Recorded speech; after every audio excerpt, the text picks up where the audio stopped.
সেন্ট্রির role ঠিক কি হতে চলেছে অ্যাভেঞ্জার্স ডুমসডেতে। তো কিছু রিপোর্টস অনুযায়ী এই মুভিতে সেন্ট্রিকে খুব একটা বেশি দেখানো যাবে না এবং তাকে একটা কেয়ারটেকারের মতো কেয়ার করবে ইয়েলেনা বেলোভা, অর্থাৎ তার লাভ ইন্টারেস্ট।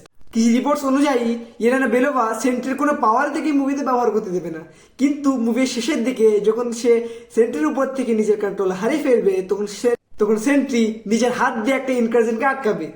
যে সকল ফ্যান এই মুভিতে থর ভার্সেস সেন্ট্রির একটা ফাইট ইমাজিন করে রেখেছিল তাদের এক্সপেকটেশন গেল মাটিতে।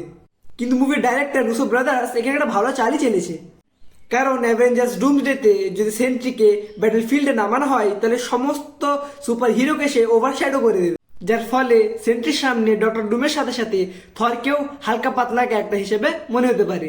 তাই আমি বলছি এই মুভটা তারা বেস্ট খেলেছে এবং তাকে ব্যবহার করা যাবে সিক্রেট ওয়ার্সে অ্যাজ আ মলিকিউলার ম্যান, যেটা আমরা অলরেডি এর লিকড কনসেপ্ট আর্টে দেখে ফেলেছি।